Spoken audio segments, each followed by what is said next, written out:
Hello student, आप सभी का आर एजू सेंटर में स्वागत है।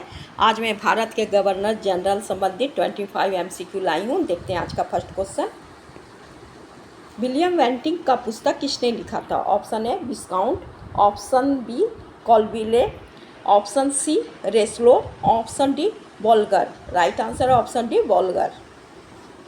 विलियम बेंटिक जो भारत के प्रथम गवर्नर जनरल बने थे, उनकी जीवनी 1892 ईस्वी में डोमेट्रियस चार्ल्स डी कवनाग वोल्गर ने ruler of India Lord William Bentinck के नाम से लिखी थी। इस पुस्तक में वोल्गर ने बेंटिक के जीवन और उनके समय के विस्तृत वर्णन किए हैं। नेक्स्ट क्वेश्चन, ठगी प्रथा का दमन किसने किया था? Option A John Sleeman, option B Colville, option C Macpherson, option D इनमें से कोई नहीं। राइट आंसर है option A John Sleeman. William Bentinck ने जॉन सलीमन को 1830 ईस्वी में ठगी प्रथा का उन्मूलन करने के लिए लगाया था, जिसके तहत जॉन सलीमन ने 1830 से 40 के बीच 1400 ठगों को पकड़ा था। उन्हें फांसी दिलाई गई थी, जिसके कारण ठगी प्रथा बहुत कम हो गई थी और 1870 के दशक तक ठगी प्रथा लगभग बंद हो गया था। नेक्स्ट क्वेश्चन, पश्चात शिक्षा का जनक किसे कहा जाता है? Option A Wellesley, option B Cornwallis, option C Macaulay, option D Dalhousie. Right answer option C Macaulay. Macaulay को पाश्चात्य शिक्षा का जनक कहा जाता है। यह 1834 से भारत आए और उन्हें गवर्नर जनरल की कार्यकारी परिषद का विधि सदस्य के रूप में नियुक्त किया गया था। वे सार्वजनिक शिक्षा समिति के अध्यक्ष भी बनाए गए। 1835 में उन्होंने भारतीय शिक्षा का एक स्मरण पत्र प्रस्तुत किया, जिसमें अंग्रेजी शिक्षा को बढ़ावा की उन्होंने सिफारिश की थी। इस पत्र को विलियम बेंटिक ने इस पत्र को स्वीकार कर लिया और 1835 के अधिनियम में इस स्मरण पत्र को पारित किया गया। इसके बाद भारत में पश्चात शिक्षा का विकास हुआ। तभी से ही भारत में अंग्रेजी शिक्षा की शुरुआत हो गई थी। नेक्स्ट क्वेश्चन, किस गवर्नर जनरल ने आगरा में सर्वोच्च न्यायालय की स्थापना की थी? Option A Wellesley, option B William Bentinck, option C Canning, option D Dalhousie. तो राइट आंसर है option B William Bentinck. William Bentinck ने 1834 में आगरा में सर्वोच्च न्यायालय की स्थापना की, जिसमें दीवानी और फौजदारी मामले की सुनवाई होती थी। इन्होंने प्रांतीय न्यायालय को समाप्त कर दिया और अल्पावधि न्यायालय की तेजी लाए। इलाहाबाद में इन्होंने सदर दीवानी कोर्ट और सदर निजामत कोर्ट का निर्माण करवाए थे। नेक्स्ट क्वेश्चन, प्रेस का मुक्तिदाता के रूप में किसे जाना जाता है? Option A William Bentinck, option B Cornwallis, option C Wellesley, option D Metcalfe. Right answer option D Metcalfe. Charles Metcalfe को प्रेस का मुक्तिदाता के रूप में जाना जाता है, क्योंकि वह 1823 में लगे प्रेस पे प्रतिबंध को अपनी शासन काल के दौरान, जब वह भारत में 1835 से 36 तक कार्यवाहक भारतीय गवर्नर जनरल बनकर रहे थे, उस दौरान प्रेस की सारी प्रतिबंध हटा दिए थे। इस अधिनियम को मैटकॉफ एक्ट भी कहा जाता है, इसलिए चार्ल्स मैटकॉफ को प्रेस का मुक्तिदाता कहा जाता है। नेक्स्ट क्वेश्चन, मैटकॉफ को रंजीत सिंह के दरबार में दूत बनाकर किसने भेजा था? ऑप्शन ए मिंटो प्रथम, option B Hastings, option C Bentinck, option D Wellesley. Right answer option A Minto प्रथम। मिंटो प्रथम ने 1808 ईस्वी में लाहौर के राजा रंजीत सिंह के दरबार में मैटकॉफ को ब्रिटिश साम्राज्य के दूत की जिम्मेदारी के रूप में भेजे थे। इस तरह से 1809 ईस्वी में सिख के साथ सतलज और यमुना के बीच सिख राज की सीमा स्वतंत्रता को सुरक्षित करने के लिए दोनों के बीच संधि हुई थी। इस तरह से सतलज को सीमा मान लिया गया। सतलज के पार की भूमि रंजीत सिंह की, इधर की भूमि अंग्रेज के अधिकार में था। नेक्स्ट क्वेश्चन, भारत का सबसे असफल गवर्नर जनरल कौन साबित हुए? ऑप्शन ए एल्गिन द्वितीय, option B Canning, option C Auckland, option D Hardinge. Right answer option C Auckland. Auckland को भारत का सबसे असफल गवर्नर जनरल माना जाता है क्योंकि इनके शासनकाल के दौरान प्रथम ब्रिटिश और अफगान युद्ध हुए थे। यह युद्ध 1839 से 42 तक चला था, जिसमें ब्रिटिश की काफ़ी क्षति हुई थी। इस युद्ध में ब्रिटिश को धन और सैन्य शक्ति दोनों की भारी नुकसान होने के कारण उनके शासनकाल को असफल गवर्नर के रूप में माना जाता है। नेक्स्ट क्वेश्चन, किस भारतीय ब्रिटिश गवर्नर ने शेरशाह द्वारा बनाए गए सड़कों को नाम ग्रैंड ट्रंक रोड दिए? Option A Hastings, option B Auckland, option C Dalhousie, option D इनमें से कोई नहीं। राइट आंसर है ऑप्शन बी ऑकलैंड। भारतीय गवर्नर जनरल ऑकलैंड, जिसका शासनकाल 1836 से 42 तक था, इन्होंने ही शेरशाह सूरी द्वारा बनाए गए सड़कों का पुनर्निर्माण कराया और सड़कों का नाम ग्रैंड ट्रंक रोड रखा था। नेक्स्ट क्वेश्चन, सिंध विजय कब किया गया था? Option A 1847, option B 1845, option C 1843, option D 1840। Right answer है ऑप्शन सी 1843 में सिंध विजय किया गया था।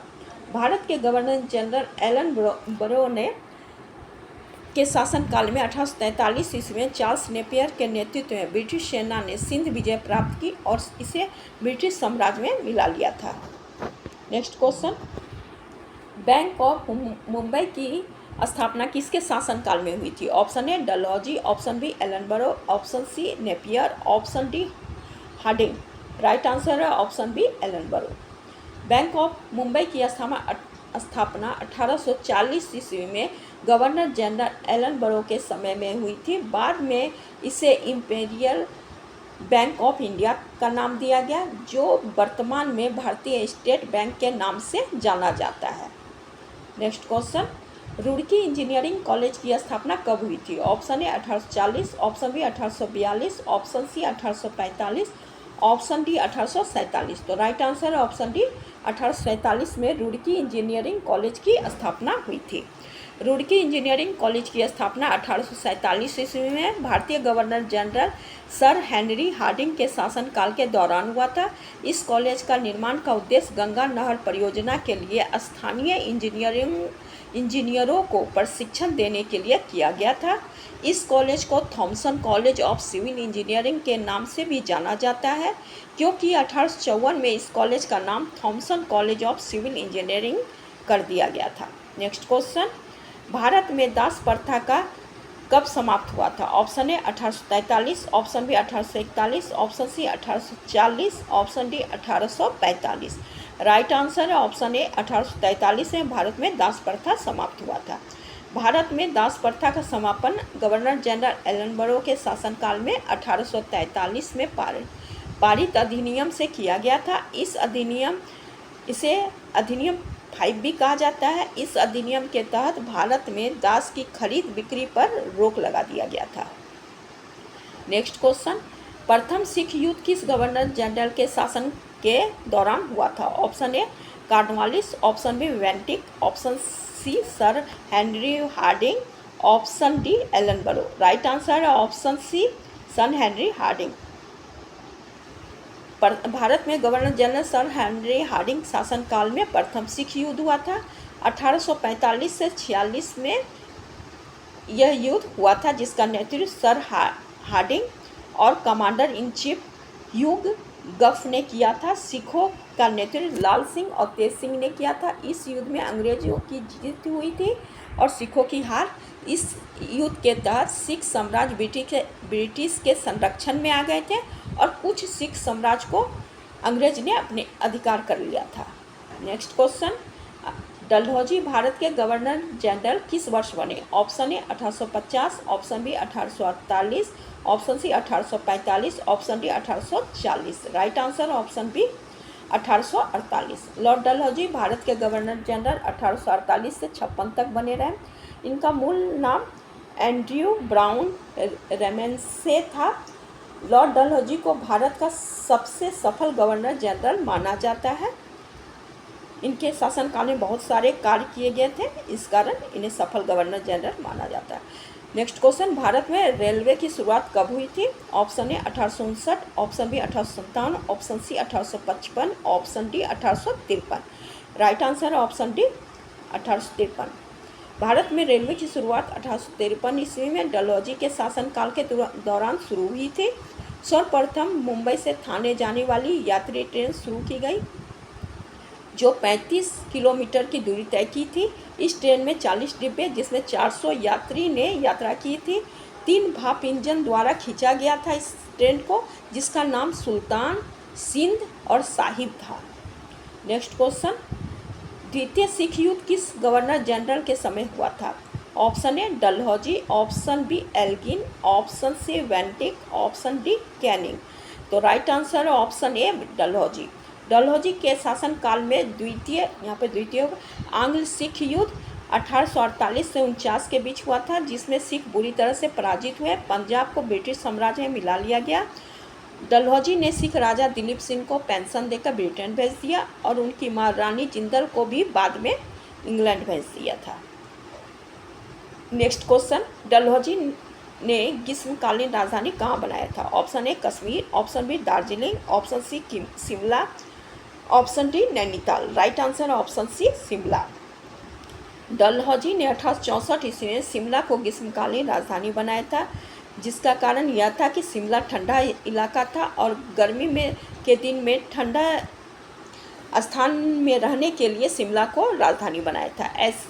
ऐसे ब्रिटेन कालीन राजधानी इस समय तक कलकत्ता थी, बाद में 1911 में से दिल्ली हो गई। नेक्स्ट क्वेश्चन, आधुनिक भारत का निर्माता किस गवर्नर जनरल को कहा जाता है? Option A Canning, option B Dalhousie, option C Lytton, option D Ripon. Right answer option B Dalhousie को आधुनिक भारत का निर्माता कहा जाता है। डलहौजी को आधुनिक भारत का निर्माता कहा जाता है क्योंकि उनके शासनकाल में भारत में अनेक सुधार किए, जैसे रेलवे लाइन, टेलीग्राम लाइन का निर्माण के अलावा कई प्रशासनिक सुधार किए। इस कारण उन्हें आधुनिक भारत का निर्माता कहा जाता है। नेक्स्ट क्वेश्चन, गंगा नहर खोलने का उद्घोषणा कब किया गया? Option A 1850, option B 1845, option C 1842, option D 1840। Right answer option C 1842। Ganga नहर खोलने की उद्घोषणा 1842 ईस्वी में गवर्नर जनरल एलन बरो के शासनकाल में किया गया, किंतु 8 अप्रैल 1854 में इस नहर को डलहौजी के शासनकाल के दौरान खोला गया, जिसका मुख्य उद्देश्य कृषि और व्यापार में वृद्धि करना। नेक्स्ट क्वेश्चन, द्वितीय आंग्ल बर्मा युद्ध किसके शासनकाल के दौरान हुआ? Option A Bentinck, option B Dalhousie, option C Hardinge, option D Canning. Right answer option B Dalhousie. Lord Dalhousie के शासनकाल में द्वितीय आंग्ल बर्मा युद्ध 1852 में हुआ, जिसमें बर्मा की हार हुई और निचली बर्मा पेंगू जो स्थान था उन्हें ब्रिटिश साम्राज्य में मिला लिया गया। नेक्स्ट क्वेश्चन, किस भारत का गवर्नर जनरल के समय भारत में वायसराय पद का आरंभ हुआ था? Option A sir John Lawrence, option B Elgin प्रथम, option C Dalhousie, option D Canning. Right answer option D Canning. Bharat के गवर्नर जनरल कैनिंग के शासनकाल में भारत में 1857 ईस्वी में सिपाही विद्रोह हुआ, जिसके परिणाम स्वरूप भारत के गवर्नर जनरल पद को हटाकर वायसराय पद की नियुक्ति की गई। प्रथम वायसराय कैनिंग बने थे।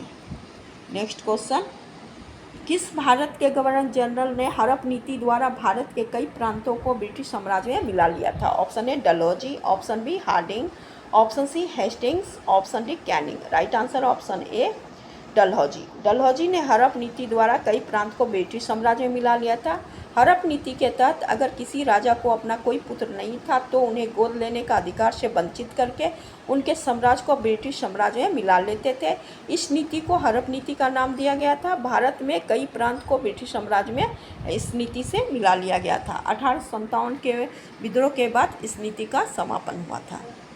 नेक्स्ट क्वेश्चन, भारत में टेलीग्राम सेवा कब शुरू की गई थी? Option A 1855, option B 1853, option C 1851, option D 1849। Right answer है ऑप्शन सी 1851। भारत में टेलीग्राम सेवा 1851 ईस्वी में सर्वप्रथम कोलकाता से डायमंड हार्बर के बीच शुरू की गई थी। 1854 में यह सेवा आम जनता के लिए खोल दी गई। पहले टेलीग्राम मुंबई से पुणे भेजी गई थी। नेक्स्ट क्वेश्चन, कोलकाता मुंबई मद्रास विश्वविद्यालय की स्थापना किस गवर्नर जनरल के समय की गई थी? Option A Hardinge, option B Canning, option C Bentinck, option C D Dalhousie. Right answer option B Canning.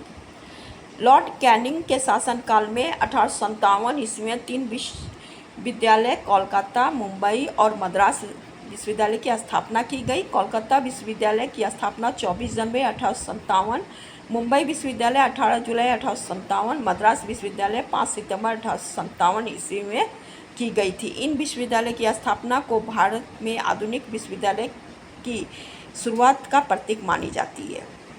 Next question, Hindu विधवा विवाह अधिनियम कब शुरू हुआ था? Option A 1856, option B 1854, option C 1852, option D 1850। Right answer option A 1856। Hindu विधवा विवाह 1856 के अधिनियम के तहत कैनिंग के शासनकाल के दौरान पारित हुआ। इस अधिनियम की शुरुआत डलहौजी के शासनकाल में हुआ था, किंतु कैनिंग के शासनकाल में पारित हुआ। ये मेरा लास्ट क्वेश्चन था। अगर आप लोग को मेरा वीडियो पसंद आ रहा है तो प्लीज़ लाइक कीजिए, सब्सक्राइब कीजिए, बेल आइकन दबाइए और वीडियो को शेयर कीजिए। Thank you.